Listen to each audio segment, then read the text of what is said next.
honorable guests, respected faculty members, and dear students. Assalamu alaikum, and a very good morning to all of you.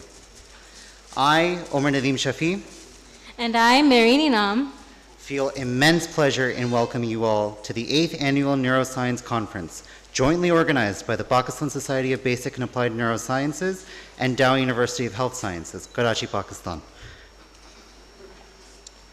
Firstly, ladies and gentlemen, I'd like to request you all to please rise in honor of the National Anthem of Pakistan. Thank you.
Before we begin our official ceremony, I would like to request Ibrahim Alam to recite a few verses of the Holy Quran for us.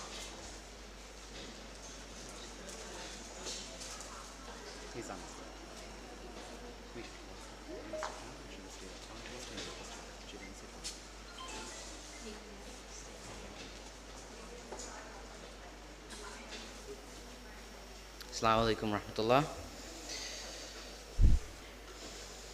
أعوذ بالله من الشيطان الرجيم بسم الله الرحمن الرحيم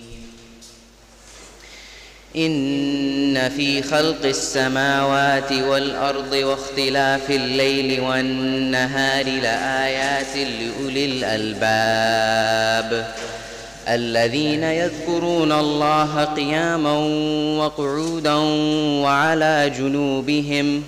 وعلى جنوبهم ويتفكرون في خلق السماوات والأرض ربنا ما خلقت هذا باطلا سبحانك فقنا عذاب النار ربنا إنك من تدخل النار فقد أخزيته وما للظالمين من أنصار ربنا إنك من تدخل النار فقد أخزيته وما للظالمين من أنصار صدق الله العظيم. In the name of Allah, the most beneficent, the merciful, verily in the creation of the heavens and the earth, and in the alternation of days and night, there are indeed signs for men of understanding. Those who remember Allah always while standing, sitting, and lying down on their sides, and think deeply about the creations of the heavens and the earth, saying, Our Lord, you have not created all this without purpose. Glory to you. Give us salvation from the torment of the fire. Our Lord, verily, whomever you admit to the fire, indeed you have disgraced him, and never will the Zalimun or the polytheist find any helpers. Our Lord, verily we have heard the call of one, Muhammad sallallahu alaihi wasallam, calling to faith. Believe in your Lord, and we have believed. Our Lord, forgive us our sins and expiate from us our evil deeds and make us die in the state of righteousness along with al-abrar, or the pious believers of Islam. Sadaqallahu al-Azim.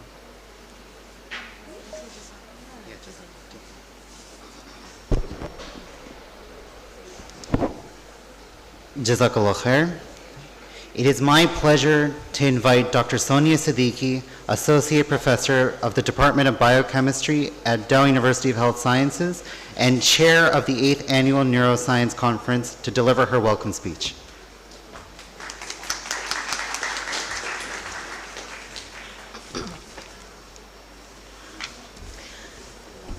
Honorable Chief Guest, Professor Dr. Atta Rahman, Guest of Honor, Vice Chancellor, Dow University of Health Sciences, Professor Mohammad Saeed Qureshi, Respected Pro Vice Chancellor, Professor Dr. Kartar Davani, Registrar, if he's here, Professor Dr. Ashar Afaq, Principal, Dow International Medical College, Professor Dr. Zeba Haq, distinguished guests, respected faculty members, dear students, Assalamu alaikum and a very good morning. On behalf of Pakistan Society of Basic and Applied Neuroscience, I welcome you all to the 8th Annual Neuroscience Conference in collaboration with Pakistan Academy of Neurological Surgery and Advanced Educational Institute and Research Center. We have invited over 40 and 50 researchers and academics from different areas of neuroscience to this two-day conference. The purpose of this two-day scientific event is to bring together researchers from around the world interested in exploring contemporary research and applications in the field of neuroscience. We hope that this symposium will provide a platform for young neuroscientists to interact and to develop a network as to contribute in developing knowledge base in brain sciences and prevailing neurological diseases in the country. This conference track includes topic ranges from molecular neurobiology, neuroinflammation, neurodegeneration, neurosurgery, neurooncology, clinical neuroscience, and epidemiology. Once again, I welcome you all, the attendees of this conference. Hope you will enjoy all the oral presentations. Thank you.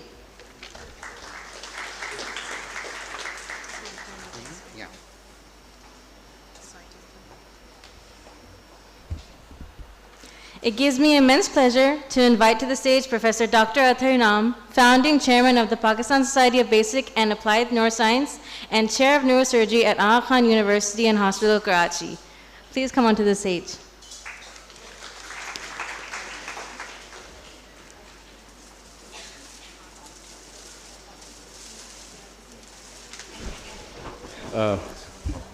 Assalamu alaikum and good morning. And it's a pleasure to see this hall full of energy.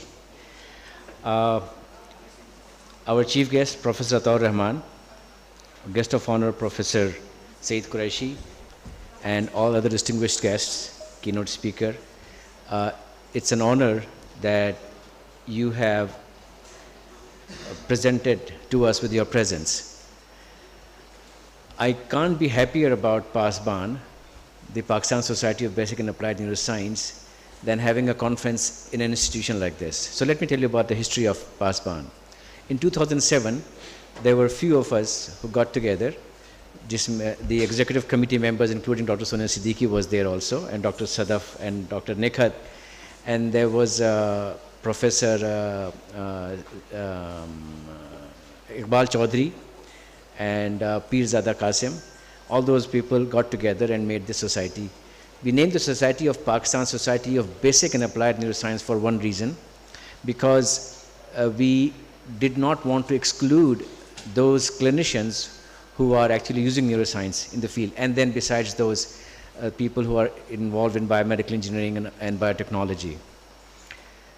Over time, we tried to lift it up, but then only 7 years ago, or 8 years ago now, we started to have annual conferences. And the annual conferences, it was a struggle to begin that. Dr. Sadaf was very helpful in starting that annual conferences. For 7 years, we had, for 5 years, we had it in Aga Khan University. And for 2 years, we had it on virtual, so we gave it to NUST and other institutions. This is the first time that this conference has gone beyond AKU, has gone public, as I say. You know, this is a term that we use, public, right? The first time this conference has gone public, and the credit goes to, Urdu में कहते हैं सेहरा जो है, दुल्हन के sir पे सेहरा वैसे डाला नहीं जाता है, लेकिन you know, but सेहरा goes to on the sir of Dr. Sonia Siddiqui. So this is a wonderful thing. I can't be happier than knowing that my two favorite persons have agreed to be the guest of honor and chief guest. So the introduction will be done by our wonderful moderators, but I can tell you that if you have the right people, they can do wonders. The impact produced by the right people in this environment, zameen bahut zarkhez hai. So Professor Saeed Qureshi, taking a public sector institution and with a sincere heart, with an honest personality, he has done wonders with this institution. And I'm not saying this कि मक्खन लगा रहा हूँ, इनसे मुझे ना लेना ना देना कोई, but this is a fact, because I know my colleagues who actually left AKU and have joined Dow, and what has happened, the wonderful things that have happened with the Dow institution, both campuses, and both on the clinical side as well as the medical educational side. And our chief guest, Professor Ataur Rahman, it's such a pleasure to have him over here. Professor Ataur Rahman has done so much for science that nobody has done for science in Pakistan. Including enhancing, uplifting, making sure that financially the scientists are in better shape, making sure that the capacity of scientists in Pakistan is increasing regularly. The credit goes to Professor Ataur Rahman for that. So introduction will be done by these people, but I just wanted to highlight these points. The impact produced by these two gentlemen is amazing, and if I can have a round of applause for them, I will just really appreciate that for what has been done. These are the personalities that I would like the young minds, the students over here, to go on Google, read about them, and try to figure out how did they go. It's not a one big leap. It's a constant steps, sometimes small, sometimes big, but that's what you do in your life. So remember that you overestimate what you can do in 1 year, but you usually underestimate what you can do in 10 years. So if you constantly do following a role model, and remember that role model is not one person, it has to be multiple persons, you have a potential of becoming great personalities like what we have today as our chief guest and guest of honor. So once again, I welcome all of you, and I want to acknowledge our scientific chair, Professor Dr. Fazal Arain also, as well as Dr. Bushra Amin. Dr. Fazal Arain की तस्वीर poster पे आई नहीं है, but we know Dr. Fazal Arain is there, and for all these distinguished guests, and we have our wonderful keynote speaker also coming from USA. उनकी introduction अलग होगी. Once again, thank you very much. It's a pleasure.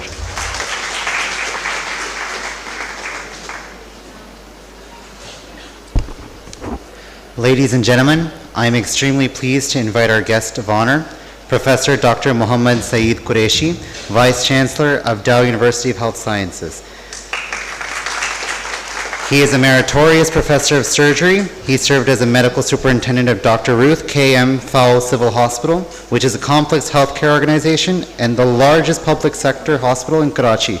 Recently, he has received Tamgha Imtiyaz from the government of Pakistan.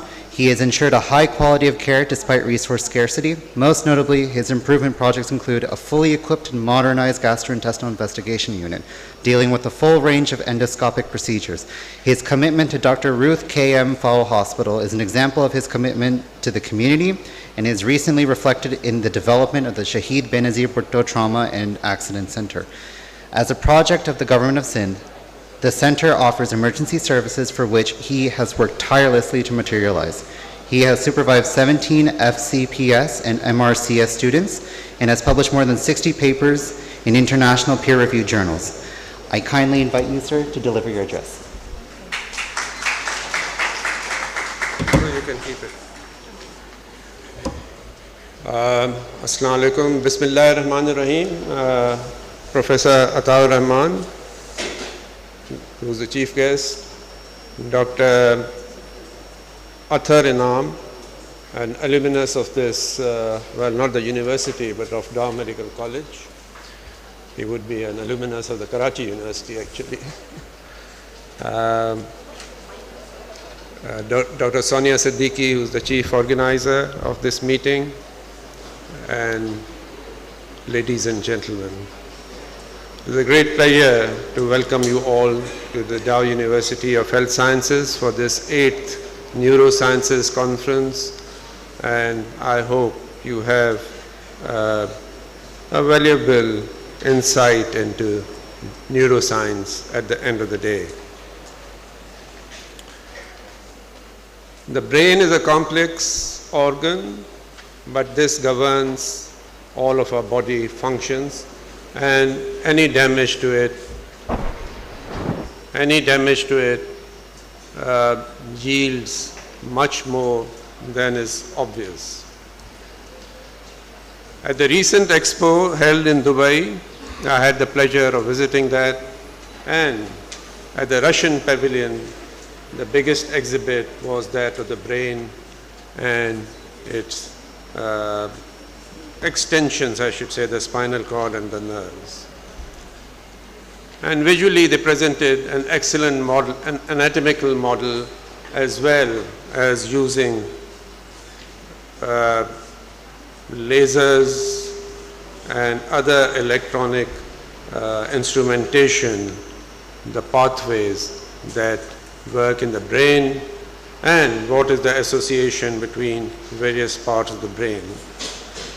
So those who did not visit the expo may find this still on the on the net, and I would suggest that those who are interested in neuroanatomy and neuroscience should go and have a look at this video. I hope at the end of the day you have learned from this Congress, and I wish Dr. Athar Inam and Dr. Sonia Siddiqui and Dr. Sadaf. Dr. Sadaf usually organizes different conferences here at the Dow University, and I was surprised this year when Dr. Sonia got in touch with me regarding this. So I hope you all have a nice and pleasant discussion and achieve something at the end of the day. I thank you all very much for being here today.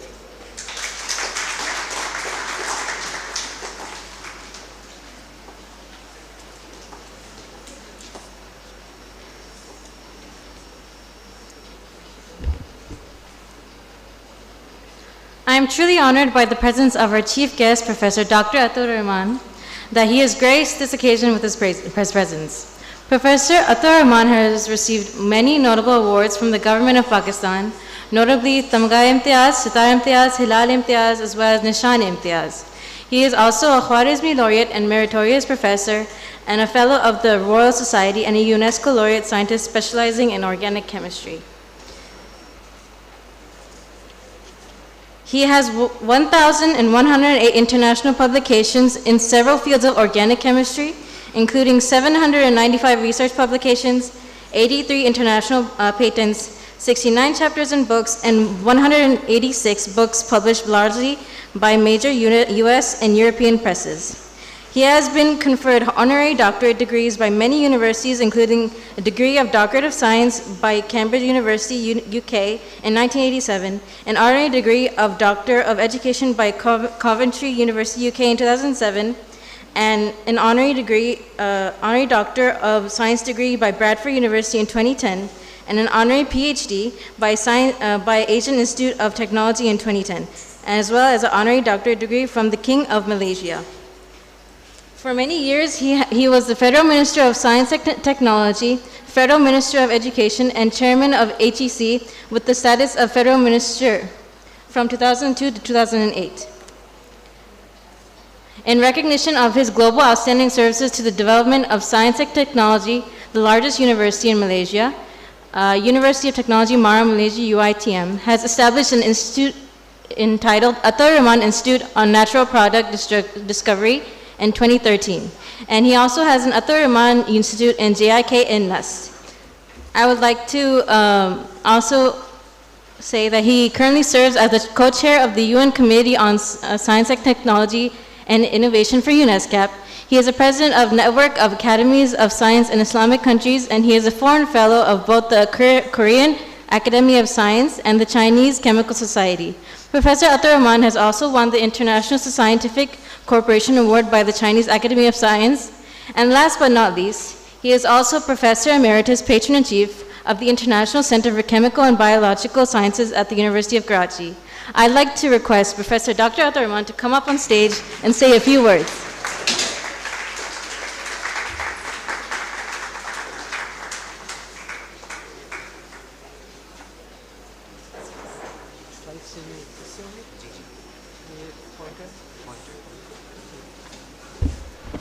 Auzu billahi minash shaitanir rajeem. Bismillahir rahmanir rahim. Professor Saeed Qureshi Sahib, Professor Athar Inam Sahib, Dr. Sonia Siddiqui, colleagues, fellow scientists, dear students, ladies and gentlemen, Assalamu alaikum. It's a great honor and a privilege to be here with you again and to be able to say a few words about neuroscience, a little bit about what we are doing, and the strange and wondrous world of discovery, where truth is often stranger than fiction. Since this is a neuroscience conference, let me talk a little bit about the human brain, arguably the most complex object of our universe, the final frontier today as we know it.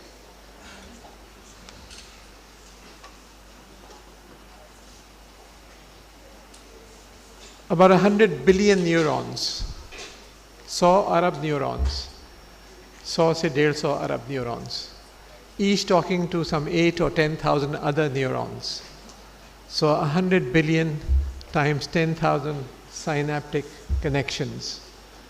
So it's really, as I said, arguably the most complex object as we know in our universe.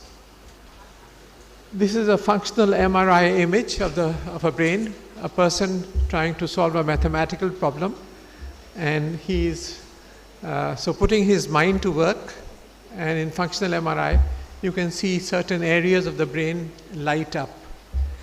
And what you're actually seeing is the changes in the blood oxygen levels as a result of this, the hemoglobin, oxyhemoglobin differences which are showing up in the MRI.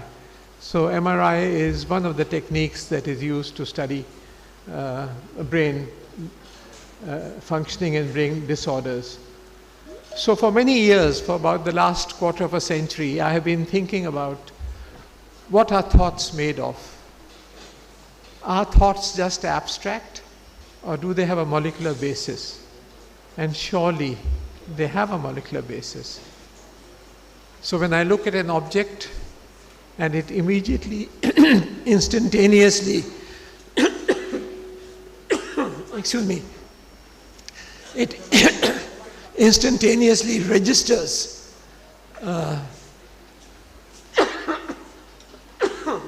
excuse me, no problem, thank you. It instantaneously registers. So how is that picture stored? What is the chemical basis of memory storage? That's a fascinating area. Understanding the basis of storage of memories will ultimately lead you to understanding the basis of such neurodegenerative diseases as Alzheimer's or Parkinson's or epilepsy or autism and other neurodegenerative diseases. So what is the basis of memory storage?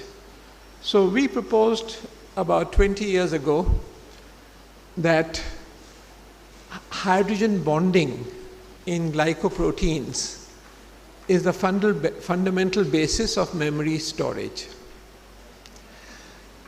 within the hypothalamus of the human brain, you have glycoproteins. And what are glycoproteins? These are proteins with various sugars attached, glucose, arabinose, fructose, xylose.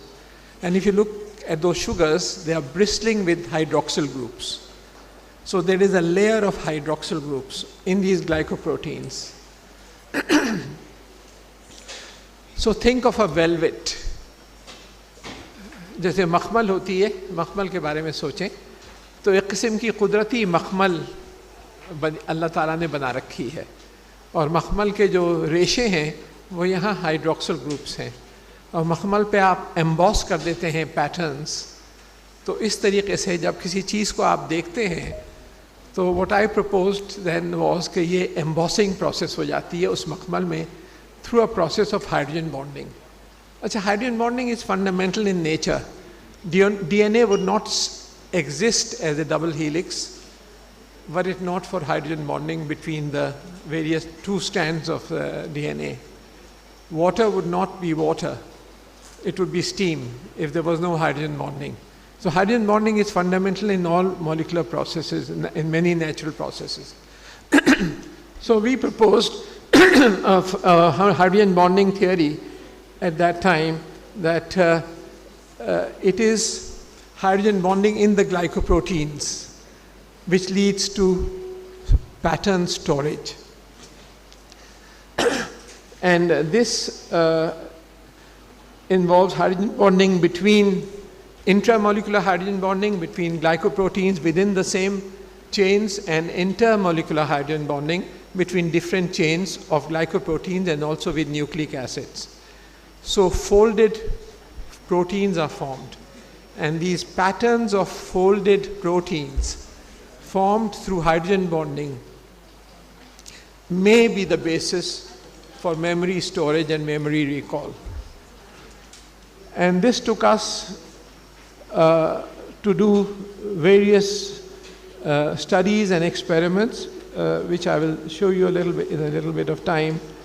And so, according to this hypothesis, the ability of the brain to gather, store, manipulate, and retrieve memory is intrinsically related to the reconstruction of this hydrogen bonded network of folded protein patterns, partly folded, fully folded protein patterns. And there are certain chaperone proteins also which assist in the folding of these proteins, which could be also involved. So this was published at that time. It was just a hypothesis, but over the years there has been growing evidence that we were probably right. It's not 100% convincing as yet, but it's still, there is a growing evidence that there's a strong possibility now that this is indeed the basis of memory storage. So learning then may be the formation of these memory patterns through formation of hydrogen bonds, and forgetting then becomes the breakage of these hydrogen bonds. Hydrogen bonds are formed extremely rapidly, and they break very rapidly too. And then logic then can be regarded as a multidimensional overlay of these patterns in different parts of the brain. So this, I published a number of reviews on this of what we have proposed, and those who are interested, I'd be happy to share them with you. They've been published in neuroscience journals. Recently, just this year, there was a paper published by US scientists who have shown that certain chaperone proteins are involved in folding of plasticity-related proteins during long-lasting forms of memory and synaptic plasticity. And their regulation through certain transcription factors is fundamental to the storage of long-term memory. This has just appeared a couple of months ago, but there have been other papers supporting these ideas. So these led us to areas of epilepsy, and Dr. Sonia has been involved in some of the work that involved work on epilepsy. Epileptic patients wear the tubers of a plant which is Delphinium denudatum. The tubers of that are worn like a necklace.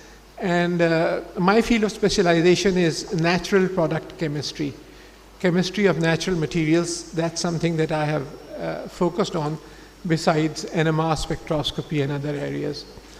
And so that indicated that these compounds present within them, these tubers, may be of a volatile nature. And so we started searching for various plants, and Delphinium was one of them. A Aconitum species were others.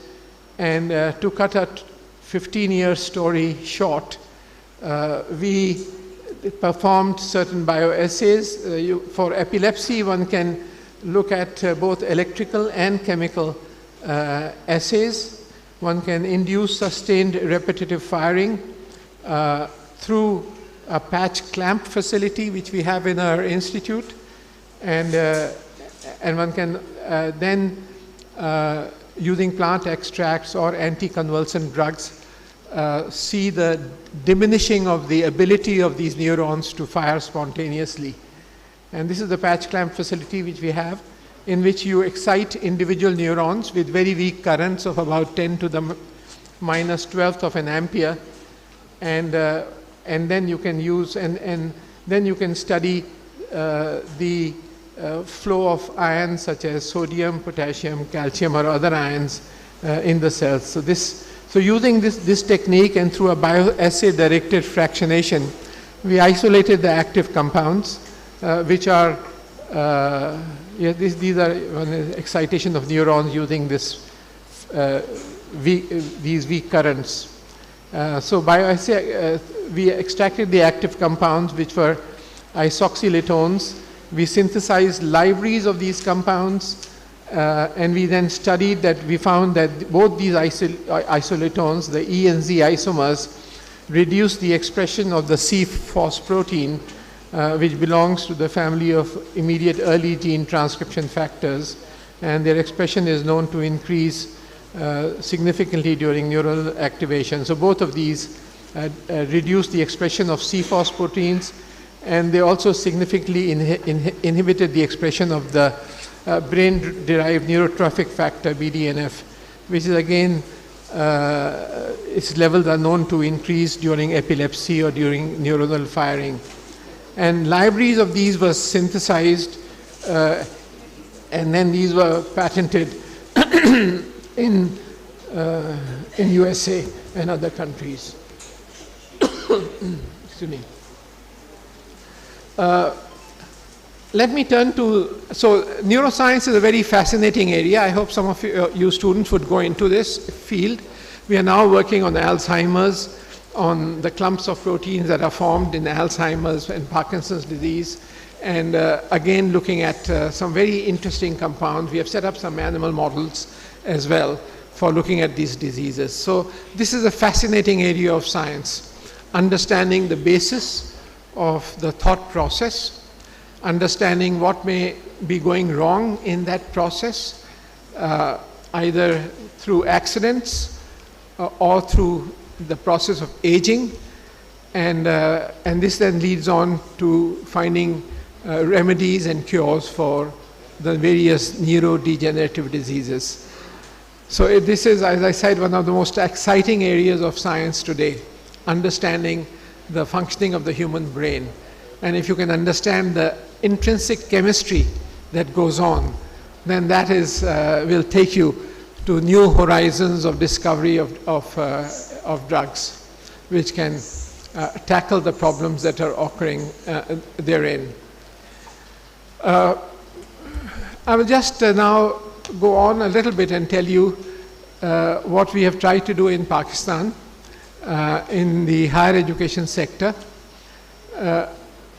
Back in the Musharraf days, when President Musharraf was he was the president of Pakistan, I was the Minister of Science, and I was also the chairman of the Higher Education Commission.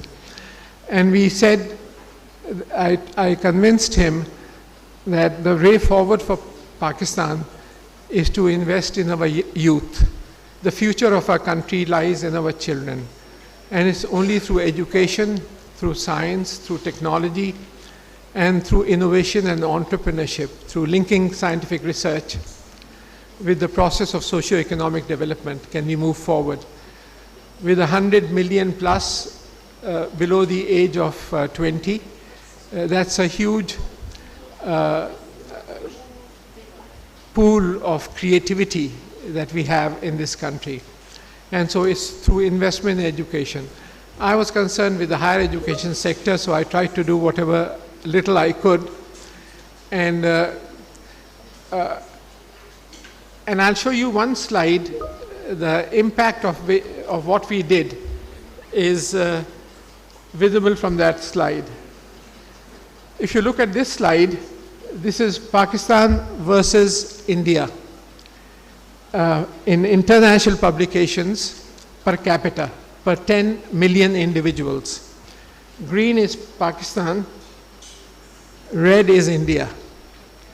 Extreme left, year 2000, we had 44 publications per 10 million population.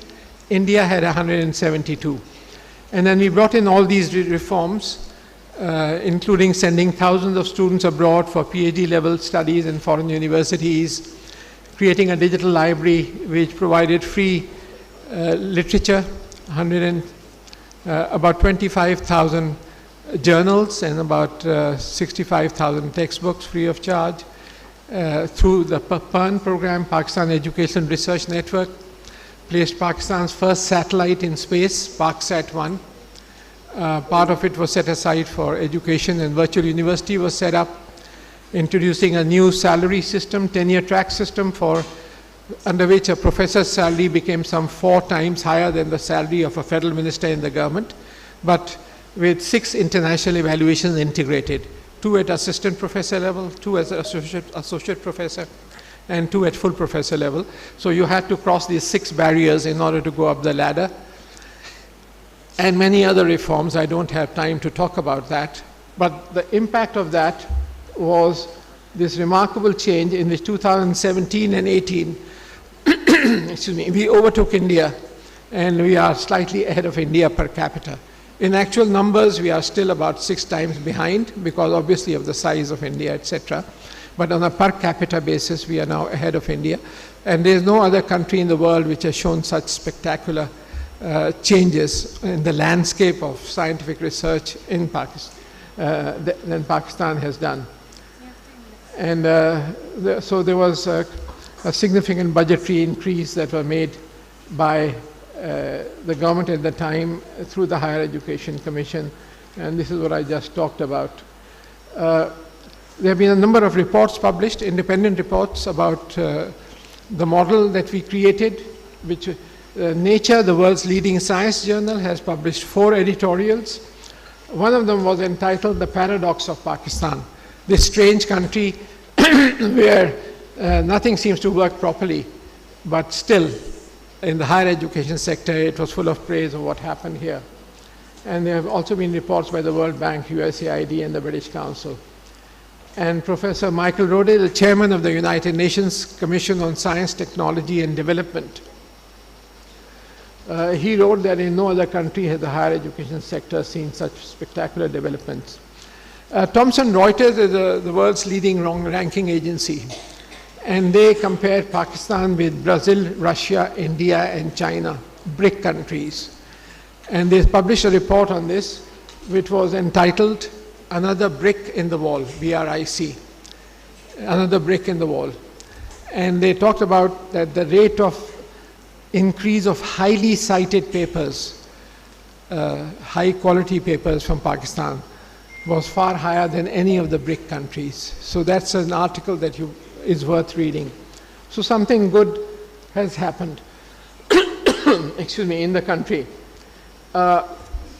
In the last 5 or 6 years, 7 years, I have been working with the government, the provincial governments, and also with the previous federal government on a number of programs on technical training, on setting up foreign universities, and with special focus on the new and emerging technologies. such as artificial intelligence and other technologies.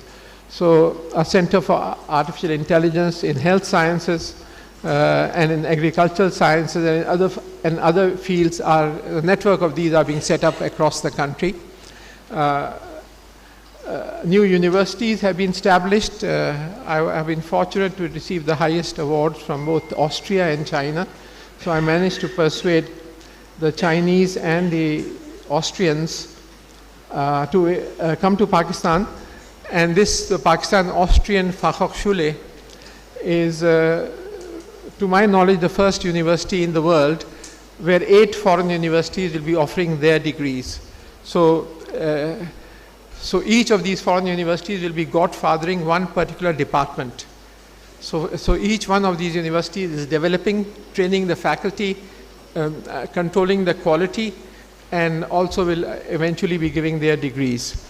So the Pakistan-Austrian Fachhochschule is, on the one hand, a Fachhochschule, which is a technical education at bachelor's and master's level, but then it's a hybrid university which has also postgraduate research centers in areas like artificial intelligence or biomedical engineering and other fields. So that is also okay. And these are various universities involved in this. A similar university is now being set up in Sialkot, and another university will be set up in Gujarat, and a fourth one in Islamabad, all with international partners. So I don't want to take any more of your time. I just want to end by saying that there are fantastic opportunities for you to study on your own. So besides studying from your teachers, there are excellent course materials available to you. And I'll give you the address of 3 websites, if you could kindly note these down in the end. One is an integrated version of MOOCs that we have created, massive open online courses, which also has courses in medical areas. This is www.lej number 4 char learning learning.com.pk. I repeat that, www.lej4learning.com.pk. You will find tens of thousands of courses there at school level, college level, university level, including the Khan Academy courses. Several thousand of them have been translated into Urdu. The second website is videolectures.net, videolectures.net. Again, you'll find tens of thousands of lectures from top universities. And the third website is PDF Drive, PDF, drive.net. You'll find about 80 million books that you can download free of charge, the PDF versions of those books. You just give the author's name or the title of the book, including medical books. They are available free of charge. So there's a huge reservoir of knowledge lying out there. You must have the thirst and the passion to learn and to continue learning. Thank you very much. Assalamu alaikum.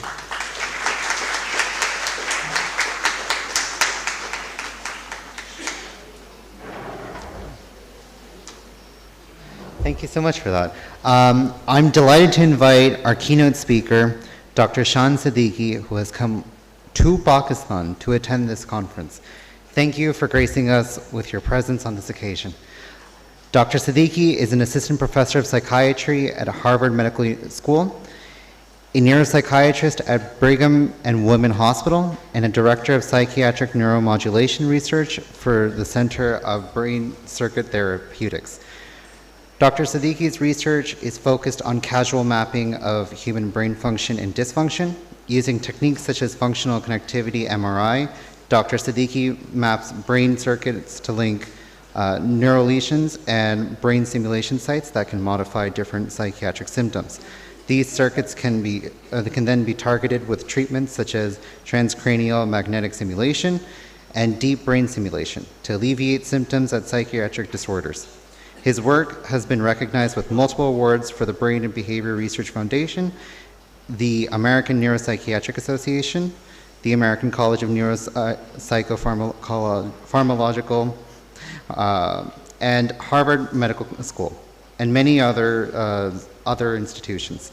Ladies and gentlemen, please welcome Dr. Shan Siddiqui.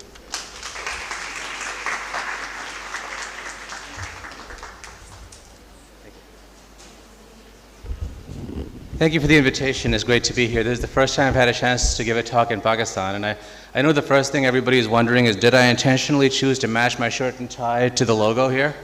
The answer is no, so I can only conclude that they matched the logo to my shirt and tie.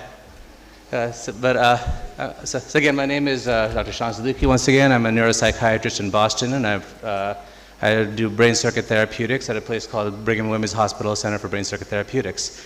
So I'm here to talk about circuit-targeted neuromodulation in neuropsychiatry.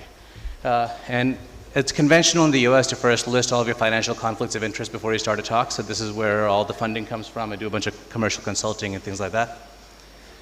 And I also often start with an acknowledgement. When I was a kid, I really wanted to be a rock star.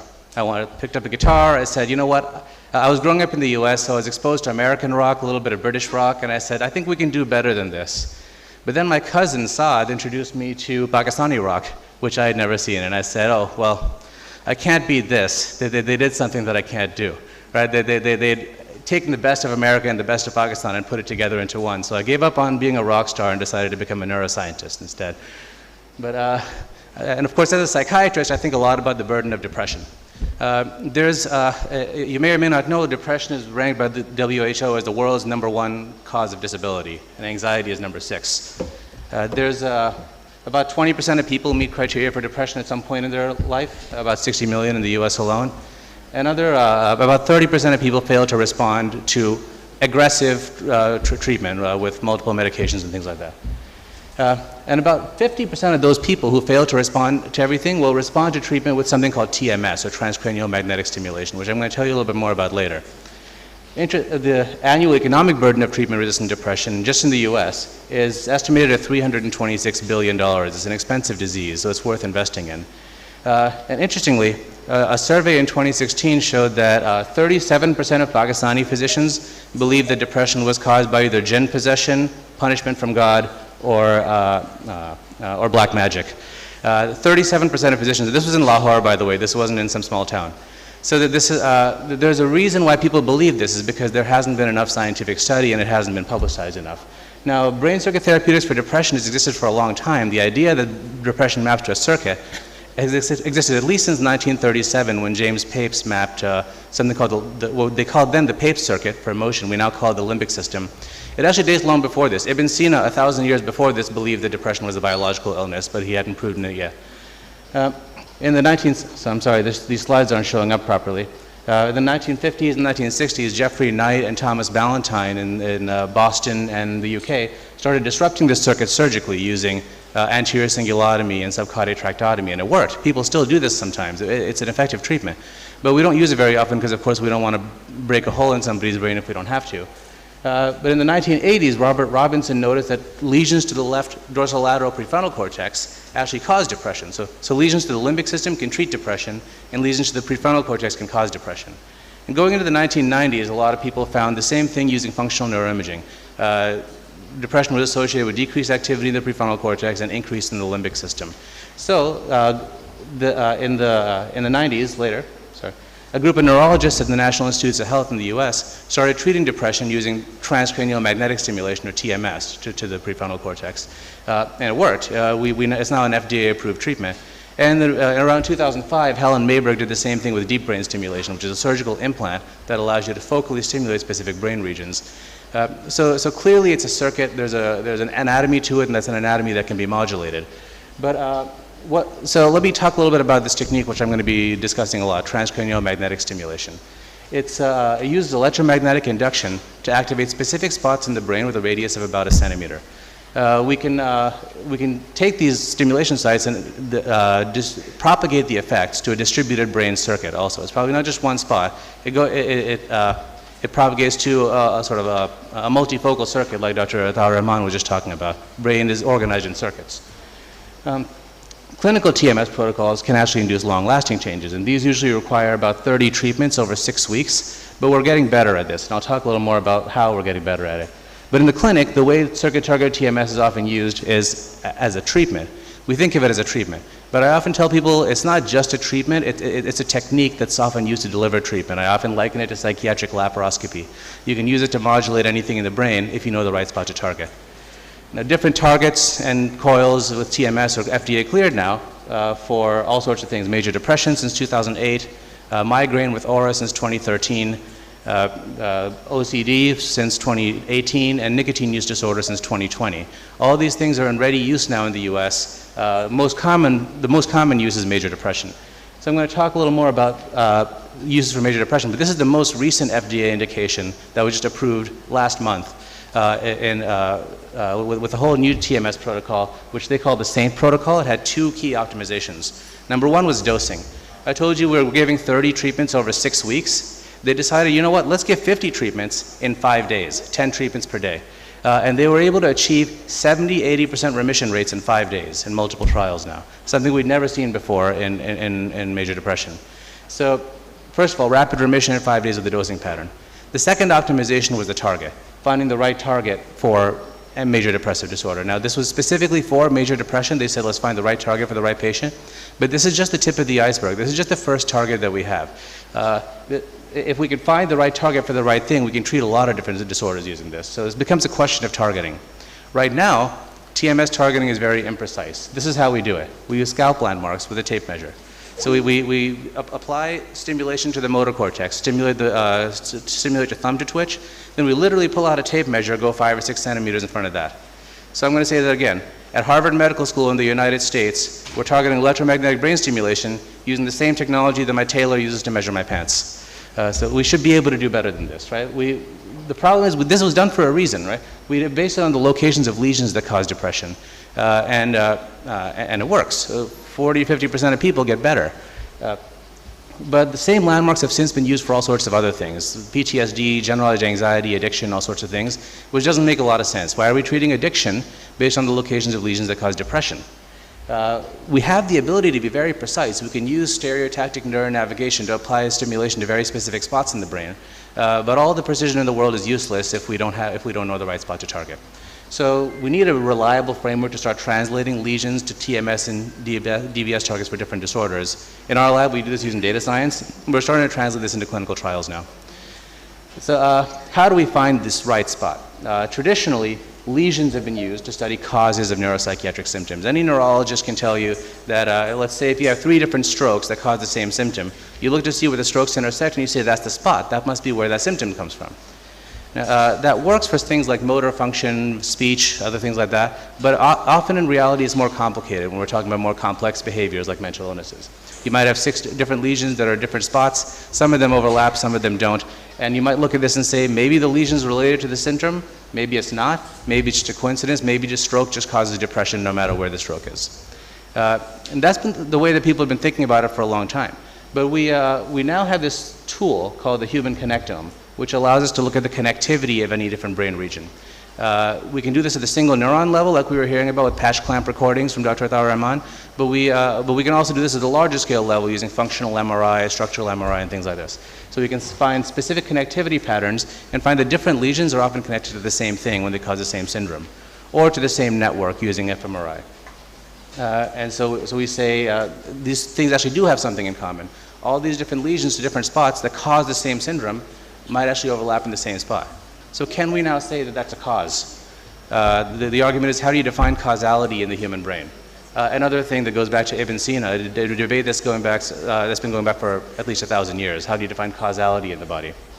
Well, how do you define causality in general, first of all? In medical school, we learned that you use randomized controlled trials, but first you have to know what to test in the randomized trial. Well, the way we think about that is, the only correct way to do this is one, give an exposure, measure the outcome with the exposure, get in a time machine, go back in time, give a different exposure, and then measure the outcome with a different exposure, right? That's the only way to do this properly. And we know that this has been tried before, but it was in 1985. It took a lot of money, 1.21 gigawatts of power. You guys have all seen the movie. In reality, it's a little bit easier to do this using natural experiments to get a better sense for what's a cause versus effect, followed by potentially randomized trials. So there are a lot of different ways to do this. If you're interested in reading more about this, we published this earlier this year, Causal Mapping of Human Brain Function in Nature Reviews Neuroscience, a combined framework for how to translate causes and effects in human neuroscience. But here's one way that we approached this. We took all the different lesions that we could find, all the different brain stimulation sites that we can find. So I told you earlier that we use a tape measure to target TMS. Everybody gets targeted at a slightly different spot. That gives us some incidental variance. So the patient who got stimulated here versus the one who got stimulated here, was there any difference between the two? What were the different outcomes? We can actually argue for causes when we have that perfect comparison. And we can do the same thing with deep brain stimulation. As hard as the neurosurgeon tries to get their stimulation site in just the right spot, on the top right, there are 27 different deep brain stimulation sites in 27 different locations. They're all slightly different from each other. They're not quite perfect. And if they all converge on the same thing, if they all tell us something in common, then we can really argue for causality for that circuit. So here's how we started by approaching that. We took all the brain lesions that we could find, a couple of hundred penetrating head trauma lesions, a couple of hundred strokes, including hemorrhagic. Sorry. Oops. This just blazed forward. A couple hundred ischemic strokes, 50 hemorrhagic strokes, 150 different TMS sites all the way from Boston to Melbourne, 44 deep brain stimulation sites from Boston to Berlin. There's 32 deep brain stimulation sites in patients with Parkinson's, some of whom developed depression from Berlin, and 25 patients from the Netherlands who got DBS for epilepsy. 713 patients. The question was, across all these modalities, was there something in common that modified the depression severity? And here's how we looked at that. We localized the brain lesion. We used the human connectome to see what it's connected to, so the normative connectivity of that spot, see if the patient developed depression or not. And we got a map of the connectivity of brain lesions that modify depression severity. We did that for 5 different lesion data sets. Same thing with TMS. We localized a bunch of different TMS sites, see what they're connected to, see if the patient developed depression or not, and we got a map of the connectivity of TMS sites that modify depression for 4 different TMS data sets. Same thing with deep brain stimulation. We got a bunch of different deep brain stimulation electrodes that were implanted in slightly different sites. We looked to see what they're connected to, see if the patient's depression got better or not, and we get a map of the connectivity of DBS sites that improve depression. So, and we did that for 5 different DBS data sets. And you can see why we did this with depression is because we had 14 different data sets with 713 patients, all these different circuit maps. It's one of the most studied, widely studied disorders in this realm. We can apply this to any other disorder also. But you would think that they wouldn't converge on anything. There's so much heterogeneity, all the way from the Netherlands to Australia, deep brain stimulation, lesions, TMS, some people with Parkinson's, some people with major depression. But here's what we found. On the left is the connectivity of brain lesions that modify depression. In the middle is the connectivity of TMS sites that modify depression. And on the right is the connectivity of DBS sites that modify depression. It's the same. And these things are more similar than expected by chance. We're using permutation testing for spatial correlations. If anybody's interested in the math, I'm happy to talk about it, but for some reason nobody ever asks me about the math. But I love talking about it if anybody wants to. So what do we do with that information? We can predict clinical outcomes. So if we generate that map based on only 13 of the data sets and use it to predict outcomes in the 14th, it works. So the more connected the stimulation site is to our circuit, the more likely the patient is to improve with real stimulation but not with permuted simulations. So we know that it works. And if you don't believe it yet, we also replicated it recently in MS patients. This last paper was published last year in Nature in Nature Human Behavior. This one's going to be published in January in Nature Mental Health, where we looked at 281 patients with multiple sclerosis. If they developed depression, their lesion was more likely to be connected to this spot, or this circuit, which is, again, similar to our TMS and DBS circuits. So this works across penetrating TBI, stroke, Parkinson's, multiple sclerosis, epilepsy, and major depression across TMS and DBS. So we've got something real here, but in summary, TMS, DBS, and brain lesions can all modulate a common brain circuit, and potentially lesions can help us find new targets, maybe for multiple disorders. So what do we do with that? I said multiple disorders. Does that mean it extends to other things? So the most common, depression is the most common thing that we use TMS for, so that's why we use that for depression. The most common thing that DBS is used for is Parkinson's disease. So we tested it in that also. So on the left is the connectivity of 29 published cases in which somebody developed a lesion that caused motor symptoms of Parkinsonism. On the right is the connectivity of DBS sites that preferentially improve Parkinsonism. And in the middle is clinical trials of TMS that improve Parkinson's. Again, they're more similar than chance. So this works not only for depression, but also for Parkinson's to help us find new treatment targets. So maybe it goes further. Now we're working on PTSD. We take a bunch of lesions, see what they're connected to, see if the patient developed PTSD or not, and we get a map of, in this case, it's connectivity of lesions that reduce the risk of PTSD, not cause PTSD. Why would a lesion protect against PTSD? Well, if you look at where it is, it turns out it's reduced for risk for people whose lesions connected to the medial prefrontal cortex, amygdala, and hippocampus. So that may not be a huge surprise. If you don't have an amygdala, you can't have fear, right? So then you can't develop PTSD. But it turns out it's not just about the amygdala. Even if we drop all of the amygdala lesions from this analysis and we recompute it, we get the same answer. It's a network phenomenon. It's about connectivity around the brain. So we've applied this to PTSD. This one's not published yet. This one's still in preparation. We've also applied this now to addiction. This was work done by my colleague Yuho Yautsa. To the left is the connectivity of stroke lesions that reduce the risk of nicotine use. And to the right is the connectivity of penetrating lesions that reduce the risk of future alcoholism. And again, these are more similar than chance. So I'm going to say that again. If you get a stroke that makes you stop smoking, it's probably connected to the same circuit as a penetrating lesion that makes you less likely to drink. So I like to call this our cravings target. This is the peak spot in that